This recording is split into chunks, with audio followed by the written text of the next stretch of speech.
Meus irmãos, a paz do Senhor. Eu quero deixar para a nossa reflexão nesse dia aquilo que Paulo escreveu lá na carta de Romanos, no seu capítulo 1. Uma reflexão, para mim, é um pouco até contundente, né? Porque a gente tem uma visão, às vezes, muito limitada desse texto. No capítulo 1 e no versículo 26 em diante, diz o seguinte: por essa razão Deus os entregou a paixões vergonhosas, até suas mulheres trocaram suas relações sexuais naturais por outras contrárias à natureza. De igual modo, os homens também abandonaram as relações sexuais naturais com suas mulheres, se inflamaram de desejo sensual uns pelos outros. Deram então início à sucessão de atos indecentes, homens com homens, e por isso receberam em si mesmo o castigo que a sua perversão requeriu. Além do mais, considerando que desprezaram o conhecimento de Deus, Ele mesmo os entregou aos ardis de suas próprias mentes depravadas, que os conduz à prática de tudo o que é reprovável. Então, tornaram-se cheios de toda espécie de injustiça, maldade, ganância, depravação. Estão empanturrados de inveja, homicídio, rivalidade, engano e malícia. São bisbilhoteiros, caluniadores, inimigos de Deus, insolentes, arrogantes e presunçosos. Vivem criando maneiras de praticar o mal. Desobedecem a seus pais. São insensatos, desleais, sem amor e respeito à família, sem qualquer misericórdia para com o próximo. E apesar de conhecerem a justa lei de Deus, que declara digno de morte todas as pessoas que praticam tais atos, não somente os continuam fazendo, mas ainda aprovam e defendem aqueles que também assim procedem.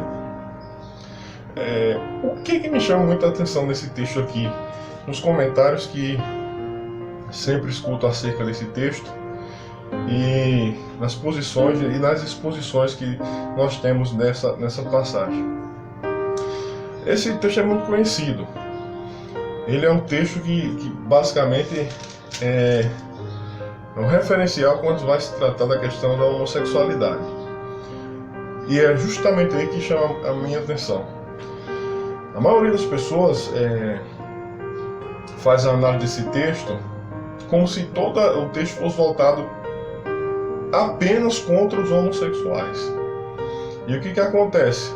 Todas essas outras características que a gente leu aqui acabam sendo atribuídas aos homossexuais. E na realidade não é isso que o texto diz.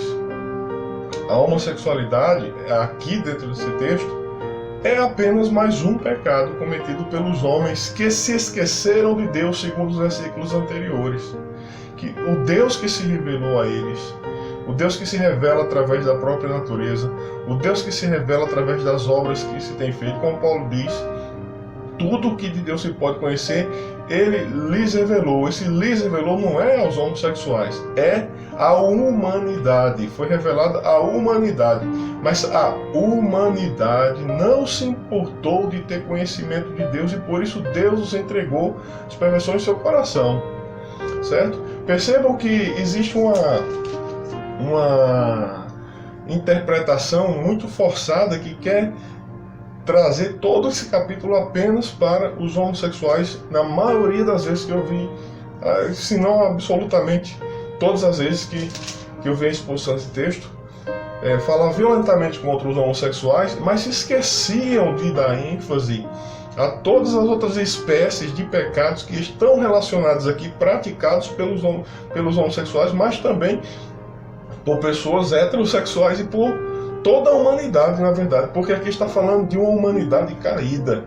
Veja, no nosso dia a dia, né, eu estava até conversando ontem com o diácono Joênio de uma situação que eu passei e que eu observo também, que a gente consegue, como o pastor testemunhou ontem, abraçar uma pessoa drogada, a gente consegue abraçar um homem prostituto de várias mulheres, um homem adúltero que que trai a sua esposa, consegue, eu digo abraçar literalmente, mas aí você tem dificuldade de abraçar um homossexual, tem dificuldade de abraçar uma lésbica. O que isso significa? Se nós não estamos fazendo acepção de pessoas, isso é só para pensar, é uma reflexão que eu estou fazendo. Porque aqui o texto é muito claro. Tá condenando lá em cima a prática homossexual, sim, como um pecado. Obviamente, isso aqui ninguém pode negar.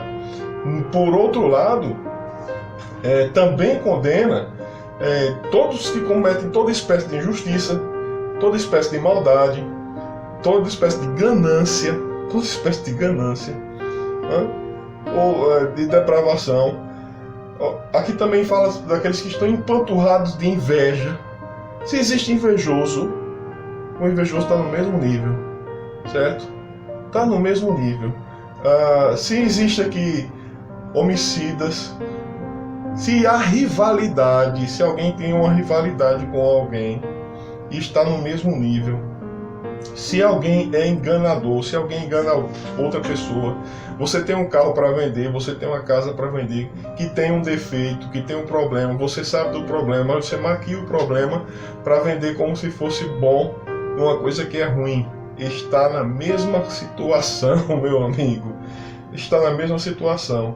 Arrogantes, pessoas arrogantes, presunçosas, que se acham conhecedoras demais, que se acham melhores do que os outros, insolentes, caluniadores, pessoas que falam mal dos outros. Olha aí, pessoas que falam mal dos outros. Olha porque o outro é homossexual, mas não olha que a mesma passagem que condena o homossexualismo condena também os caluniadores, os mexeriqueiros, os fofoqueiros. Aqui, muito claro, desobediente a pai e a mãe. Meu Deus do céu, a desobediência a pai e a mãe. Será que tem muito por aí que a gente abraça? Tem, eu sei que tem. Desleais, está aqui, insensatos, sem amor e respeito pela família. Será que tem, irmãos? Será que tem essas pessoas por aí? Tem, certo? Sem misericórdia para com o próximo. Sem misericórdia para com o próximo. Se você é um cristão, está na igreja, mas lá não exerce a misericórdia para com os fracos, para com os que estão caídos, para com os que têm necessidade, está na mesma lista. Está na mesma lista. Então, vamos esquecer dessa ênfase que se dá nesse sentido e vamos voltar para o Evangelho de Cristo, meus irmãos. O Evangelho de Cristo é o Evangelho que prega, primeiro, a igualdade das pessoas. Todos pecaram e estão destituídos da glória de Deus. Não há acepção de pessoas. E o Evangelho de Cristo, se nós verdadeiramente crermos nele, é aquele Evangelho que nos diz que quem faz com que se nasça de novo é o Espírito Santo. João capítulo 3. Necessário vos é nascer de novo, mas não nascer pela vontade do homem, mas nascer pela vontade de Deus. Então, quando eu até falava para um amigo meu essa semana, que inclusive ele é homossexual, mas tem aberto a porta para ouvir a palavra de Deus. E eu falava para ele o seguinte: meu amigo, no dia que você entender as Escrituras Sagradas da Bíblia como palavra de Deus, não apenas como um livro da igreja, não apenas como um livro de fé, mas como palavra de Deus, isso você só vai passar a acreditar assim. Quando o Espírito Santo te capacitar, você vai passar a agir de uma forma diferente. Porque o próprio entendimento aberto pelo Espírito é sinal de um processo de regeneração.